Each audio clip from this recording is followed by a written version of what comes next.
اعوذ باللہ من الشیطان الرجیم بسم اللہ الرحمن الرحیم۔ ناظرین، مملکت خداداد اسلامی جمہوریہ پاکستان کے قیام کو تقریباً 76.5 برس گزر چکے ہیں، لیکن بہت سے مسائل ابتدائی سے اس کے ساتھ چل رہے ہیں اور وہ آج بھی برقرار ہیں، جن میں صحت کا مسئلہ، تعلیم کا مسئلہ، غربت، صفائی کا مسئلہ، مہنگائی کے معاملات۔ یہ روز افزو ان میں اضافہ تو ہوا ہے، کمی واقع نہیں ہوئی۔ ہماری مختلف حکومتوں نے اس ضمن میں کیا کام کیا، کتنا کام کیا، یہ ایک الگ بحث ہے، لیکن ہماری فلاحی تنظیموں نے، سماجی تنظیموں نے اس ضمن میں بہت سے کام کیے، بہت سی کوششیں کی، بہت سی کاوشیں کی، اور وہ آج بھی برسر عمل ہیں۔ انہی میں سے ایک حیدرآباد شہر کی ایک تنظیم سونی دھرتی یوتھ کونسل اس ضمن میں بہت سرگرمی سے، بہت محنت سے، بہت جفاکشی سے اپنا کام انجام دے رہی ہے، اور جتنے ایشوز ہیں، مہنگائی کا ایشو ہو، غربت کا ایشو ہو، یا صحت و صفائی کا ایشو ہو، یہ بے روزگاری کا ایشو ہو، ان سب پر وہ مسلسل کام کر رہی ہے، اور وہ قدم اٹھا رہی ہے جس سے ان مسائل کی طرف حکومت متوجہ ہو سکے اور ان مسائل میں کسی طرح کمی آ سکے۔ تو سونی دھرتی یوتھ کونسل کے روح و رواں محترم مختار احمد خان آج ہمارے ساتھ آج کی شخصیت پروگرام میں تشریف فرما ہے۔ ان سے ہم گفتگو کرتے ہیں اور ان سے دریافت کرتے ہیں کہ اس ضمن میں آپ کیا کوششیں کر رہے ہیں، کس طرح کر رہے ہیں اور کتنے عرصے سے کر رہے ہیں۔ السلام علیکم مختار احمد خان۔ وعلیکم السلام یعقوب صاحب۔ جی مختار صاحب، کیسے ہیں آپ؟ الحمدللہ، اللہ کا شکر۔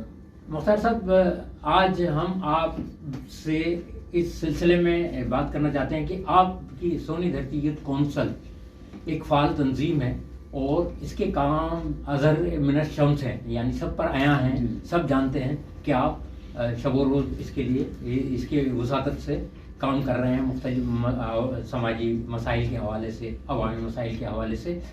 تو یہ بتائیے مختار صاحب کہ آپ کے ذہن میں یہ کیوں کر خیال آیا کہ آپ ایک ایسی فلاحی تنظیم بنائیں اور اس کے تحت عوامی مسائل پر حکومت کی توجہ مبذول کرائیں، نہ صرف بلکہ ان مسائل کے حل کے لیے خود بھی کوشاں رہیں؟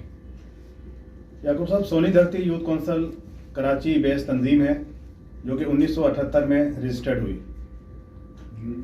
ڈاکٹر فاروق ستار، سلیم شہزاد، حاجی حنیف طیب، الحاج شمیع الدین، ظہیر اکرم ندیم، یہ اس کے فاؤنڈر ممبر میں شامل ہیں۔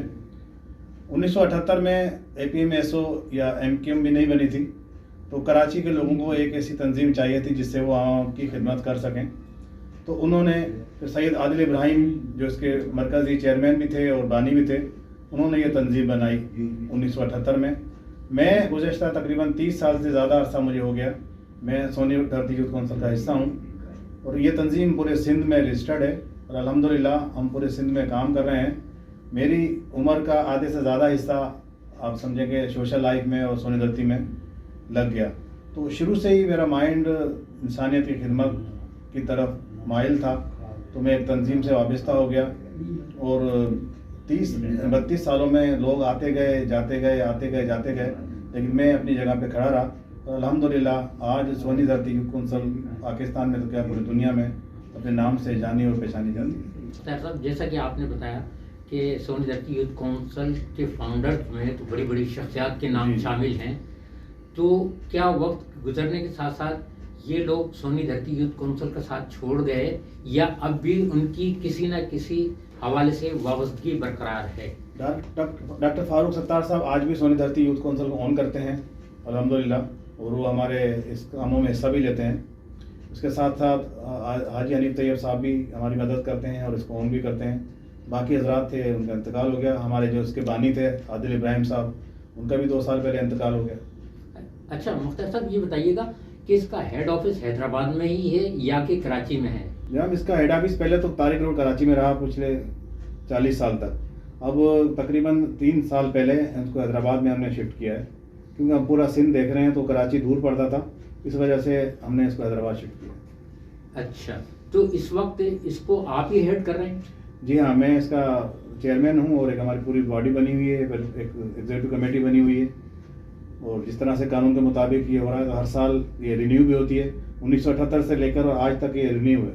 اچھا، کچھ اراکین کا ذکر ہو جائے ہاں، اس میں کون کون؟ محمد رفیق راجپوت صاحب میرے شانہ بشانہ ساتھ ہوتے ہیں، فاروق قریشی صاحب ہیں، معیز زئی صاحب ہیں، فاروق قریشی صاحب ہیں، ڈاکٹر سید رحم علی صاحب ہیں، آمنہ میمن ہیں، سبین جاوید وغیرہ، اس طرح سے ہماری پوری 27 رکنی ٹیم بنی ہوئی ہے۔ اچھا مختار صاحب، یہ بتائیے گا کہ آپ تھوڑا سا آپ کی شخصیت اور آپ کی ذات کے حوالے سے کچھ سوالات کہ آپ نے تعلیم کہاں تک حاصل کی؟ میرا تعلق ڈسٹرکٹ بدین سے تھا، پہلے ہے ابھی بھی، تو میں نے میٹرک ماتلی سے کیا، اس کے بعد میں حیدرآباد شفٹ ہو گیا، یہ 85-86 کی بات ہے، تو یہاں پر سٹی کالج میں شام کو سندھ کامرس کالج لگتا ہے ابھی بھی، تو وہاں میں نے ایڈمیشن لیا، فرسٹ ایئر انٹر وہاں سے کیا کامرس میں، اس کے بعد میں بی کام بھی یہیں سے کیا، اور 85 میں پھر مجھے جاب لگ گئی تھی گورنمنٹ کی، جب میری 18 سال عمر جون 1985 میں ہوئی، اور اکتوبر میں مجھے پاکستان پوسٹ آفس میں ایک پوسٹ مین کی جاب مل گئی، تو الحمدللہ میں نے 3 سال پوسٹ مین کی وہاں پہ ڈاک باٹی، میرے پاس میمن میلا اور یہ اناج منڈی وغیرہ علاقہ ہوتا تھا، میں وہاں پہ ڈاک بانٹتا تھا، صبح میں اور شام میں پڑھتا تھا کالج۔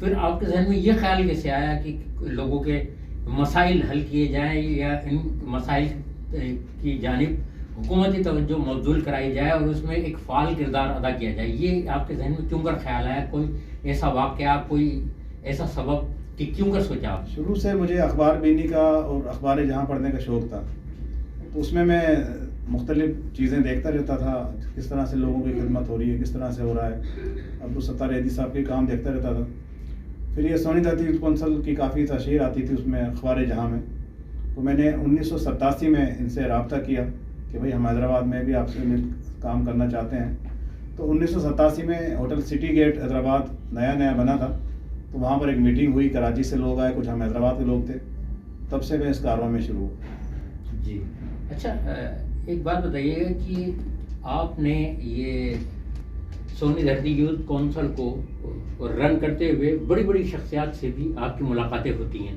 جی، تو کیا آپ ان مسائل کو ان کے سامنے رکھتے ہیں اور باور کراتے ہیں انہیں کہ کیا ہمارے یہاں کیا ہو رہا ہے، کن مسائل سے دو چار ہیں لوگ؟ جی الحمدللہ، کافی صدر، وزیر اعظم بےنظیر بھٹو، نواز شریف، الطاف حسین اور جتنے وزیر اعلیٰ سندھ کے رہے گورنر، سب سے ملاقاتیں ہوئیں، لیکن میں نے دیکھا یہ کہ جو عوامی مسائل ہیں ان کو حل کرنے کے لیے ان سب شخصیات نے 10% بھی میرا ساتھ نہیں دیا۔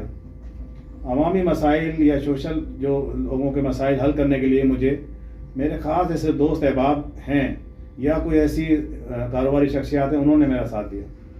حکومت کی طرف سے ہمیں ہمیشہ مایوسی ہوئی، ہمیں مایوسی ہوئی، ضلع انتظامیہ یا کمشنر کی طرف سے بھی صرف ہمیں باتیں ہی ہوئی، لیکن ہمارا کام دیکھ کر عملی تعاون نہیں، ہمارا کام دیکھ کر الحمدللہ لوگ ہم سے اس طرح سے جڑ گئے، تو وہ ہم سے پوچھتے ہیں، باقاعدہ کوئی کام بتائیں تو ہم پھر انہیں کام بتاتے تھے، پھر وہ اس طرح کام ہوتے رہے۔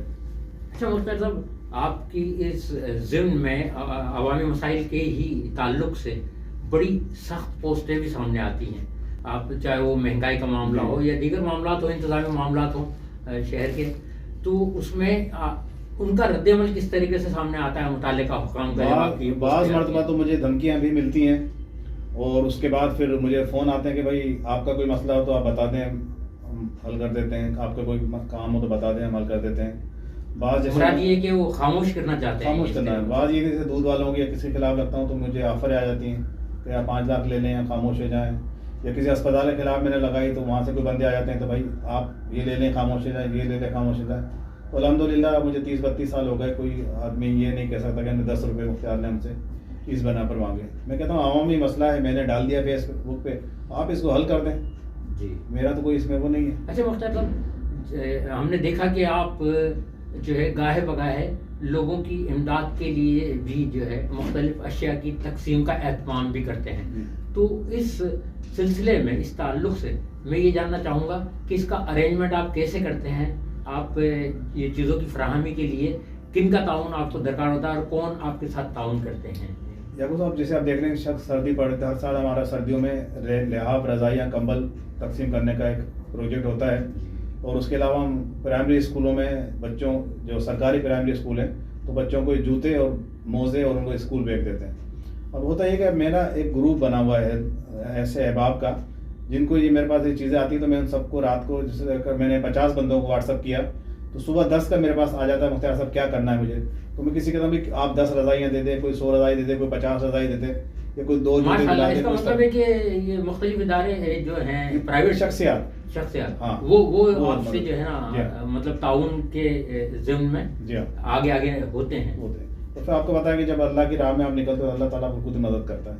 انسان کی بس میں تو کچھ بھی نہیں ہے، ہم تو ایک نوالہ بھی نہیں کھا سکتے جب تک اللہ کا حکم نہ ہو. اللہ یہ کرواتا ہے. تو ابھی الحمدللہ اس سیزن میں ابھی تک میں تقریباً 450 رضائیاں ہم دے چکے ہیں لوگوں کو، اور الحمدللہ میں یہ رضائیاں یا دودھ وغیرہ کی تقسیم راشن وغیرہ جو ہم راشن یا رضائیاں یہ دیتے ہیں نا، ہم یہ تصاویر نہیں بناتے.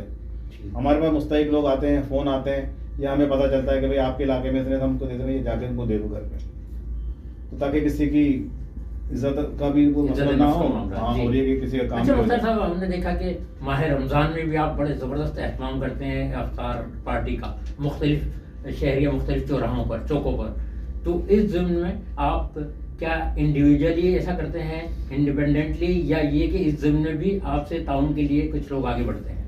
اس میں بتاتا چلوں کہ میں انڈیویجولی میں لائف انشورنس میں کام کرتا ہوں، تو میں نے ہر مہینے اپنی تنخواہ کا 20% جو آتا ہے وہ میں نے فلاحی کاموں میں لگا دیتا ہوں. میں جیسے تنخواہ میں گھر لے کے جاتا ہوں اس سے پہلے میں 20% نکال کے یہاں پہ رہ دیتا ہوں. اور رمضان شریف میں الحمدللہ ہم 4 سے 6 افطار دسترخوان لگاتے ہیں مختلف علاقوں پہ، چوراہوں پر، جہاں پر بیٹھ کے ان کے ساتھ ہی ہم روزہ کھولتے ہیں، اور وہ چیزیں ہم وہاں رکھتے ہیں جو ہم خود کھاتے ہیں. بلیک اینڈ براؤن سے ہم سموسے بناتے ہیں، جلیبیاں، پکوڑے، بریانی، ہر چیز ہوتی ہے.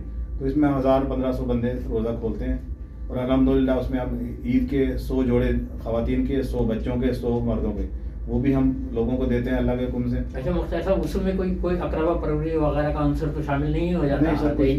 نہیں، اس میں کچھ اقربا ہوتی نہیں. جیسے کہ آپ کے والنٹیئر بھی آپ سے جڑے ہوئے ہوتے ہیں، ان کی طرف سے تو کوئی ایسی آپ کو محسوس نہیں؟ ایسے بندے زیادہ عرصہ ساتھ بھی نہیں چل سکتے.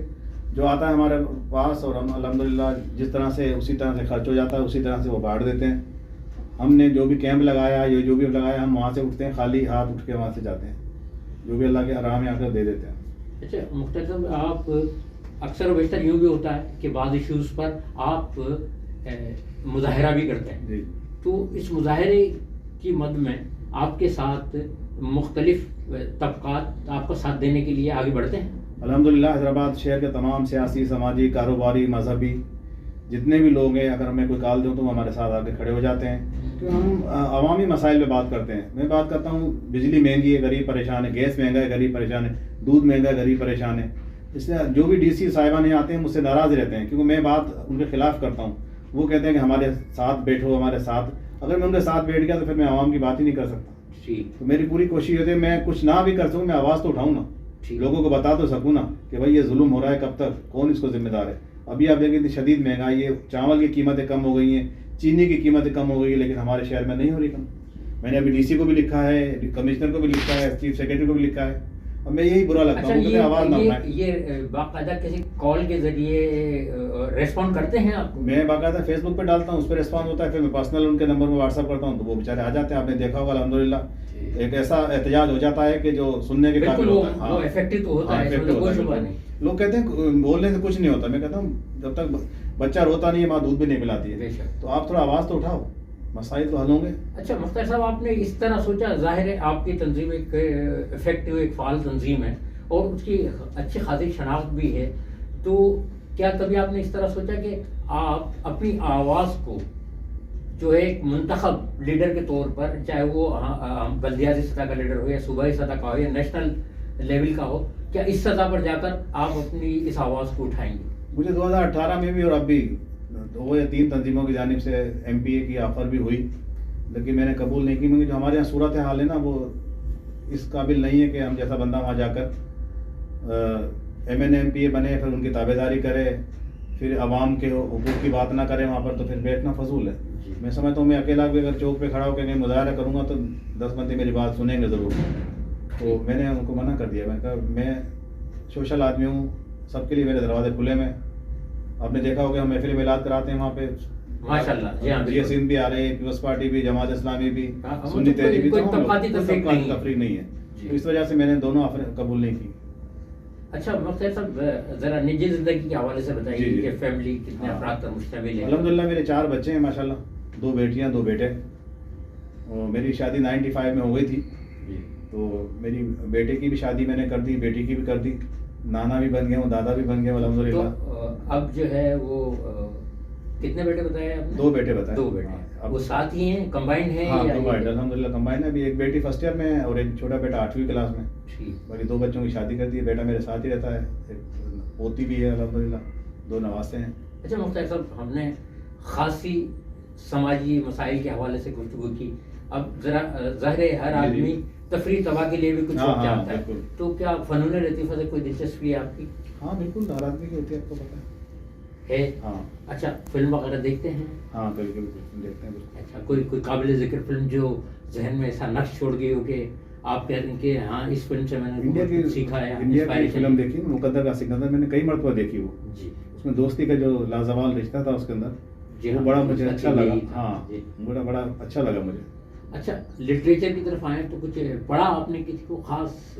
یا کو بھائی خاص تو نہیں پڑھا, نہیں تو اس میں ٹائم مجھے نہیں مل پایا, کیونکہ میں جب میری رہائش ماتلی سے آگے گاؤں کی تھی تو میں جاب کرتا تھا. صبح 5 بجے وہاں سے میں نکلتا تھا, تو یہاں جاب کر کے واپس جاتا تھا تو مجھے رات ہو جاتی تھی. مثلا میں گھر ایسے جاتا تھا سونے کے لیے, صبح اٹھ کے پھر 5 بجے میں آتا.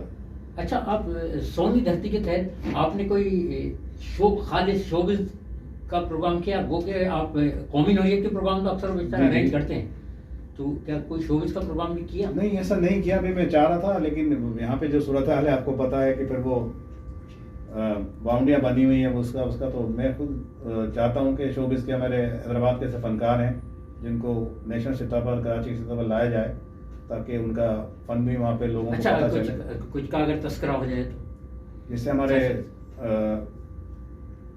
اپنی گووندا بھی بہت اچھا حیدرآباد کا, خالد عمران تھے رقص کے حوالے سے گووندا تھا, اور اپنی سدرا شیخ, ہاں ماشاء اللہ بہت بڑے اچھے اسٹیپس ہیں. اور دوسری سحر پروین وہ ہو گئی, ان کے بھی اچھے اسٹیپس ہیں. اور یہ آج اگر کراچی میں ہوتی تو میں سمجھتا ہوں کہ نیشنل لیول کی اداکارائیں ہوتی.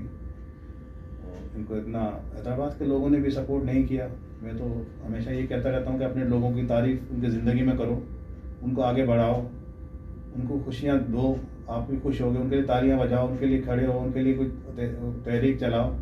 لیکن لوگ آپ کو پتا ہے کہ سیلفش زیادہ ہو گئے ہیں آج کل. وہ کہتے ہیں بس میرے لیے تالیاں بجے, میں کسی کا تاریخ نہ بجاؤں. ایسے ہی میرا سوشل لائف کے علاوہ لائف انشورنس سے تعلق ہے, میرا جو بندہ کام کرتا ہے تو میں لوگوں کو کہتا ہوں بھائی اس کے مبارکباد دے کر آؤ, جاؤ اس سے گلے ملو. آج اس کے مبارکباد مل رہی ہے تو کل آپ کو بھی ملے گی. تو اس طرح سے اب آپ نے دیکھا ہوگا پچھلے ہم نے پروگرام کیے, لوگوں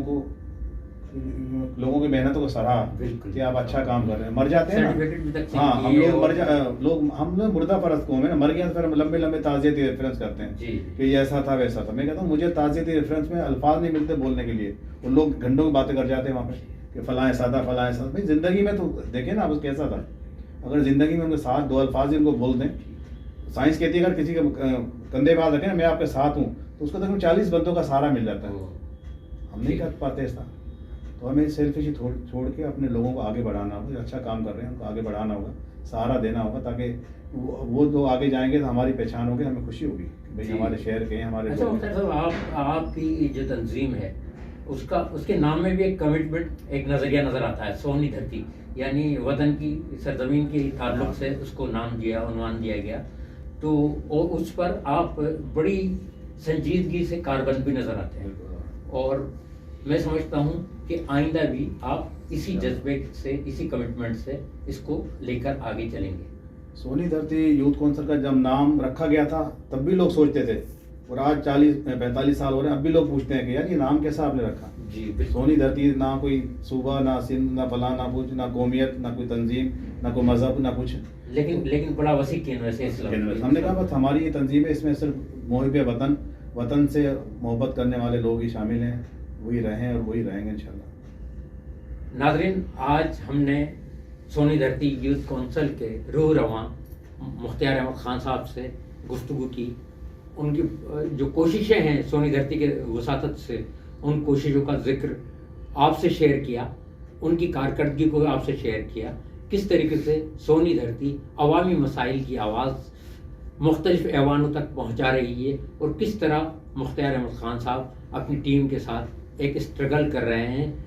تو میں شکر گزار ہوں مختار احمد خان صاحب کا کہ انہوں نے احساس چینل احساس نیوز HD کے لیے وقت دیا اور آج ہم سے ملاقات کی. آپ کا بہت بہت شکریہ مختار احمد خان صاحب. میں بھی بہت مشکور ہوں آپ کا احساس HD نیوز کا کہ وہ مجھے موقع دیا میں آپ کے ساتھ بیٹھ سکوں، کچھ اپنی تنظیم کے بارے میں بیان کر سکوں.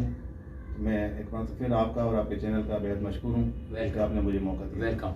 ناظرین، احساس نیوز HD کی توسط سے آج آپ کی ملاقات مختار احمد خان صاحب سے بھی آج کی شخصیت میں. سبسکرائب کیجئے، اپنی رائے کا اظہار کیجئے اور لائک کیجئے احساس نیوز HD. اجازت دیجئے یعقوب رشید کو. خدا حافظ.